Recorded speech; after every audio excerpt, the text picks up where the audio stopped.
So the Golden Globes are back, the 80th annual Golden Globes. Well, technically they've never gone away, but they will officially air live for their 80th anniversary on NBC Tuesday, January the 10th. The host will be Gerard Carmichael, stand-up comedian and Emmy winner Gerard Carmichael, and the Cecil B. DeMille recipient will be legend, icon, GOAT, Eddie Murphy. So hopefully it's going to be a good show. I hope a lot of the nominees show for the ceremony to participate. I hope they do. I know that the Golden Globes or the HFPA have lacked in diversity and have had major issues over the course of its 80 years, and they have committed to being more diverse, and so I'm giving leeway. I personally am giving them a chance to put that commitment into practical application. Now they have added this year 100 more critics, and so hope, and those 100 are critics from overseas, meaning not in the USA. And so outside of the USA, the world is very diverse. So yada, yada, yada. I'm hopeful, and the rest remains to be seen. All right, with all of that housekeeping out of the way, let's deliberate the film categories for the 2023 Golden Globes. Again, there have been 100 critics added to the HFPA, and they are all out of the country now. The Golden Globes have been somewhat difficult to predict because some of it had been predictable. At least the nominations are more predictable than the winners. So with these new critics added, it's going to be difficult to gauge how they will vote. So I'm going to say who I believe should win, and I'm going to lean to the traditional way of how the Golden Globe, the HFPA have voted in the past. So it'll be a volley between who I believe should win based on the performances or the product they delivered, and who is likely to win based on how this association has voted in the past. First up, Best Picture Non-English Language. The nominees are All Quiet on the Western Front, Argentina 1985, Close, Decision to Leave, and RRR. So I believe that one of the best films of the year out of all the ones I've seen is All Quiet on the Western Front. I also believe it should win, but RRR is likely to win in this category. Okay, Best Original Score. This category is surprisingly very competitive.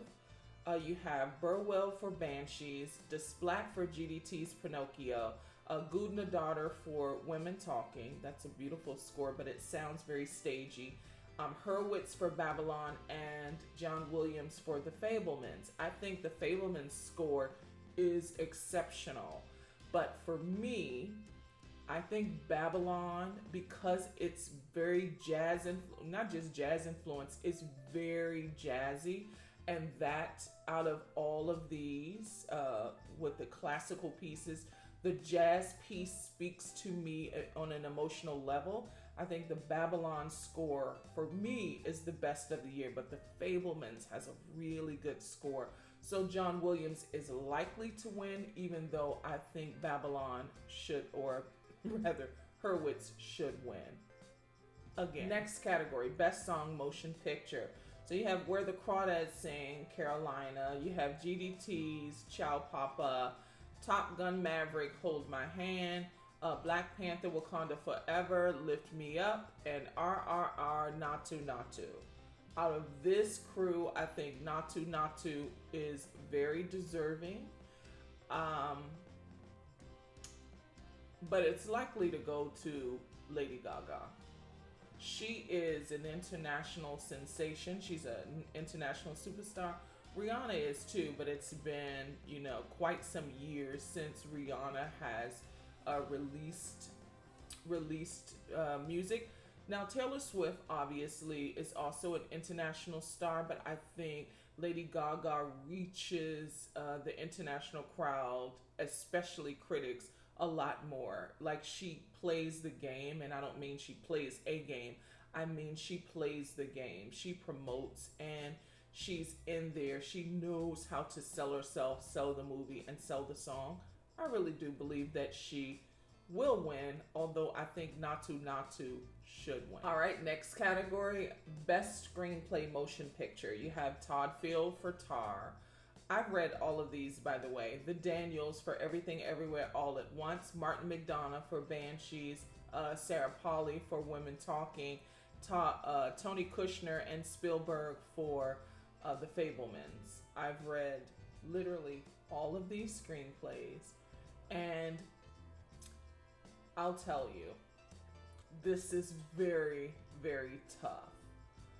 I believe that the actors in Women Talking really elevated that screenplay. I think Banshees is funny on and off the page. I think The Fabelmans is written beautifully. You are captured and captivated by the time. I think Everything Everywhere All at Once is difficult to read. I think it's difficult to read, but you can see the mastery in it. And Tar is one of the best written screenplays that is nominated in this field. So the question becomes, are the voters reading these scripts, or are they judging based on the screenplay, how it's delivered? Like, and some of these I haven't some of these I haven't read the shooting screenplay. So I wonder how they vote for best screenplay at the Golden Globes. Are they reading these? If they're reading it, Todd Field, I think, wins. If they're going off how the actors elevated the screenplay, it's probably Everything Everywhere All at Once or Women Talking. So this is a tough category. For me, it would be Tar. But if I'm judging based on how they may vote, it's probably Women Talking. Next category, Best Animated Features. So you have GDT's Pinocchio, Ennio, Marcel the Shell with Shoes On, Puss in Boots, and Turning Red. Personally, I believe out of this group, Marcel the Shell with Shoes On is the best. It does the most to connect audiences, a diverse audience, I'll say that. But based on these international journalists, I think they'll pick GDT's Pinocchio. So these next two categories are for Best Supporting Actress and Actor in a Motion Picture. So for Best Supporting Actress, you have Angela Bassett for Wakanda Forever, Kerry Condon for Banshees, Jamie Lee Curtis for Everything Everywhere All at Once, Dolly DeLeon for Triangle of Sadness, and Carey Mulligan for She Said.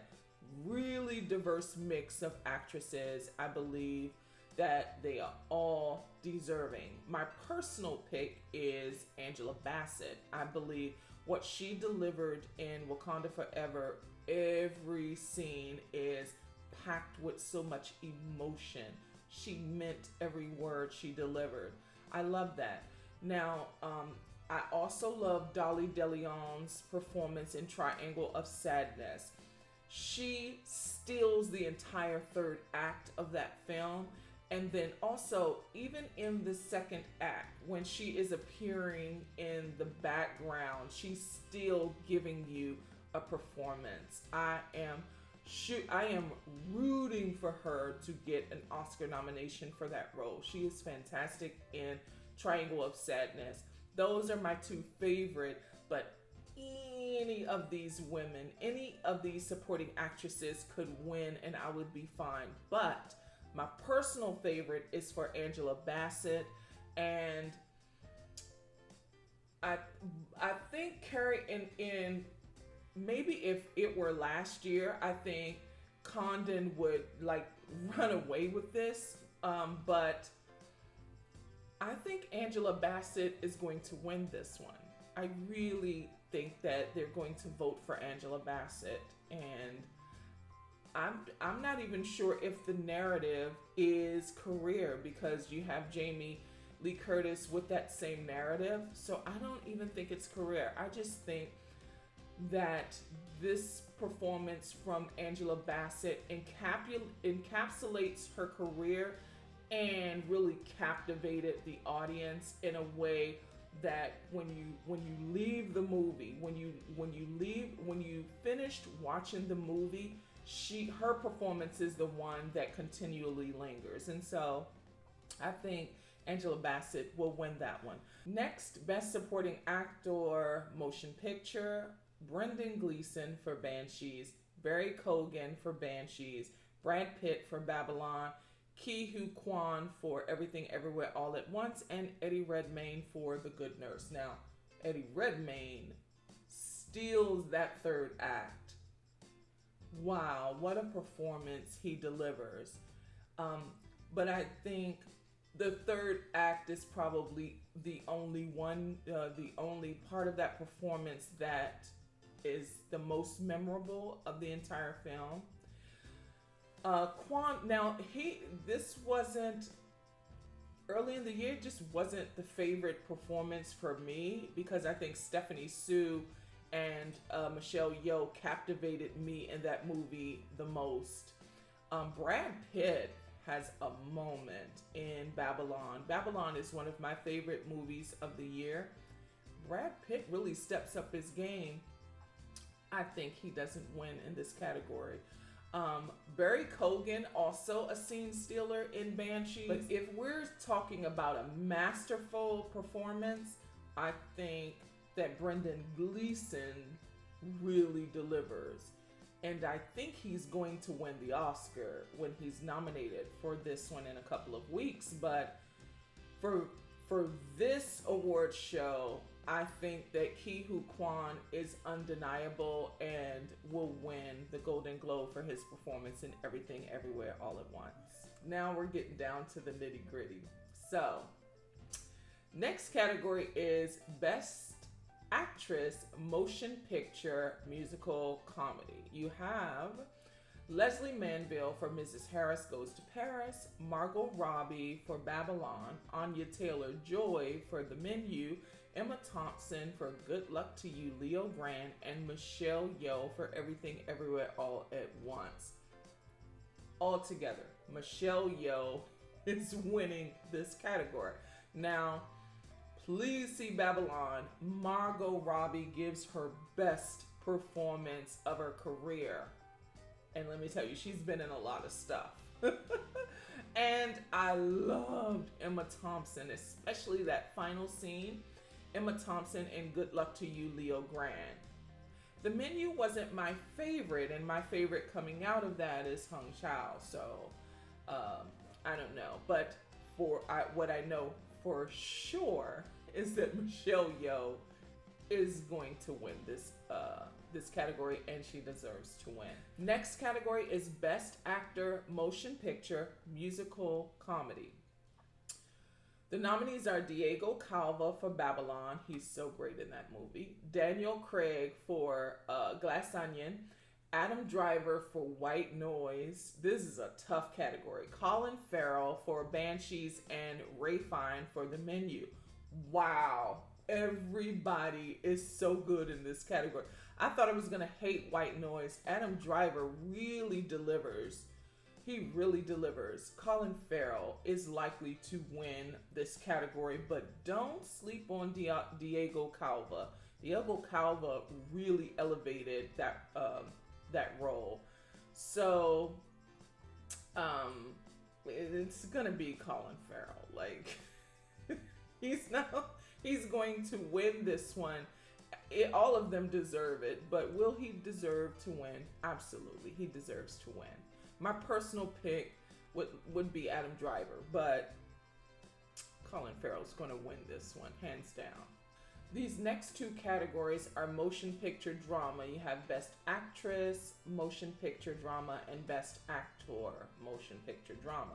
The nominees for Best Actress are Cate Blanchett for Tar, Olivia Colman for Empire of Light, Viola Davis for The Woman King, Ana de Armas for Blonde, and Michelle Williams for The Fabelmans. My least favorite is Ana de Armas. I do not like Blonde. Do I think she looks like Marilyn Monroe in the movie? Sure. But it's my worst movie of the year. So for me, she's out. Viola Davis, I love, personal favorite actress of mine, but I don't believe she's going to win it here. I loved what Olivia Colman did in Empire of Light, and I'm so glad that she is nominated. But Cate Blanchett is going to take Michelle down so hard, and I do mean Michelle Williams. Cate Blanchett gave the best performance of the year. I want Michelle Yeoh to run away with the Oscar to make history, but all things considered, Cate Blanchett gave the absolute best performance of the year. That's actress, actor, the best performance of the year, and she's going to win it, and she deserves to win. Next, Best Actor, the nominees are Austin Butler in Elvis, Brendan Fraser in The Whale, Hugh Jackman in The Son, Bill Nye in Living, and Jeremy Pope in The Inspection. I think this is between Brendan Fraser and Austin Butler. So it's going to come down. And me personally, I think that Brendan Fraser is more deserving. I think he really was masterful in The Whale. Austin Butler, what he did as Elvis, he is the best Elvis there ever was. He is the best Elvis there ever was in a film. He portrayed it to the point where no one else can portray Elvis in a movie again. So it's between them two. I think Brendan Fraser should win, but the question becomes, is the HFPA going to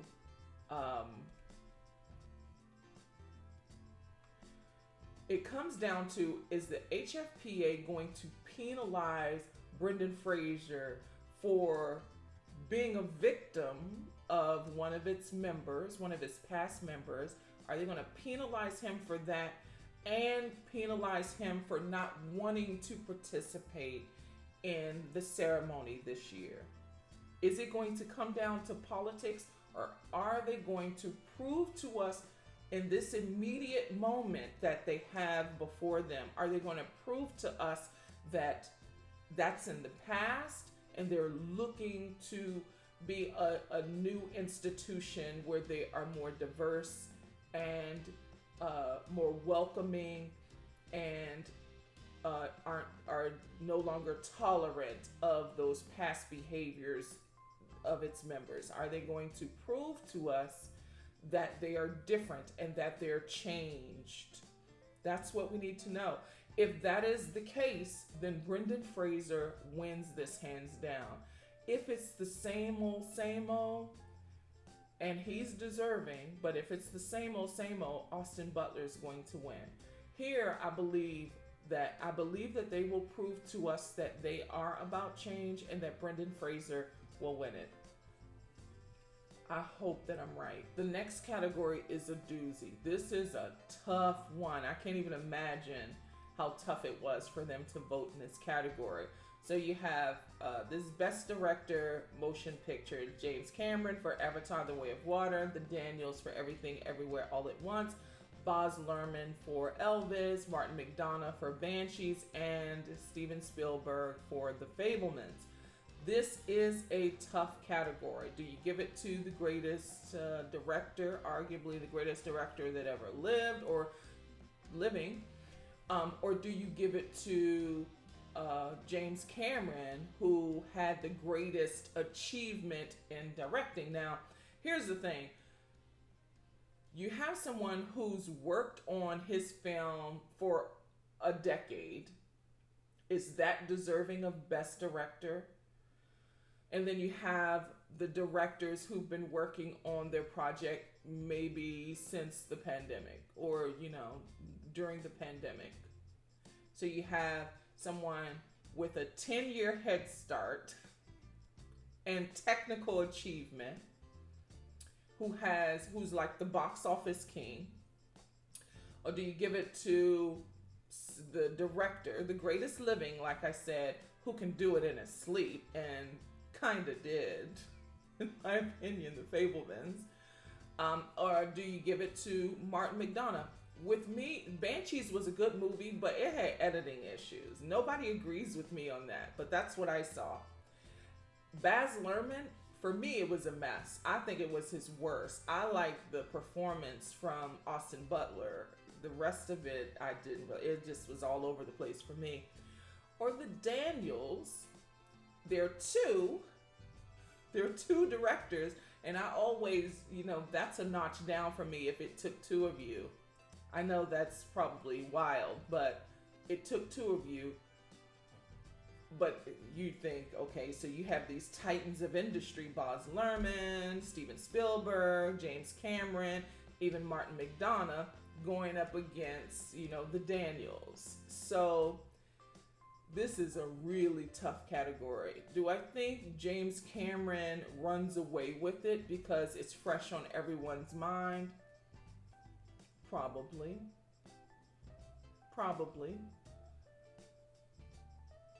Do I think the Daniels had technical achievement with their directing style? It's stylized in a way that competes with Avatar on some levels. Yes. I think the Daniels should win, but I think James Cameron is likely to win in this category. Final category, Best Picture Drama. Wow. So you have Avatar: The Way of Water, Elvis, The Fabelmans, Tar, and Top Gun: Maverick. Out of all of these films, I saw Top Gun: Maverick in the theater. I saw it 3.5 times in the theater. I was mesmerized. I haven't seen Avatar: Way of Water, and I don't plan to. I liked Elvis, the performance in Elvis. I didn't like the film. The Fabelmans was underwhelming for me, and I think it should have been a miniseries. Tar, and I wish Todd Field were nominated for Best Director because how he measured to direct the scenes and how his directing style was so rhythmic. There was like there was some rhythm about how he stylized the shots. I was blown away by the film itself. But here in this category, the best movie out of these is Top Gun: Maverick. It is an achievement in directing, in how it was produced, how it was brought together, how they said, no, we're putting this in the theaters. We're going to support theaters. We're going to support the theater going experience. We want this in front of the audience in the theater, get them back engaged in the movie. This was about getting us back, yanking us out of the pandemic in some ways, getting us back into the theater so that the people who love going to the movies will have a great experience. This was the one movie I would say, even more than Spider-Man No Way Home, because there's somewhat of a niche audience there. This movie was for everybody, and it brought all of us together. I believe that the most deserving of this group of films is Top Gun Maverick. Now, of course, Tom Cruise gave back his Golden Globes, and rightfully so. Rightfully so. But let's see if the HFPA is willing to change like they promised. Putting all of that aside, what is deserving here, and what I believe, with the film that I believe is most deserving, is Top Gun Maverick. It put the audience first, and that's what movie going is all about.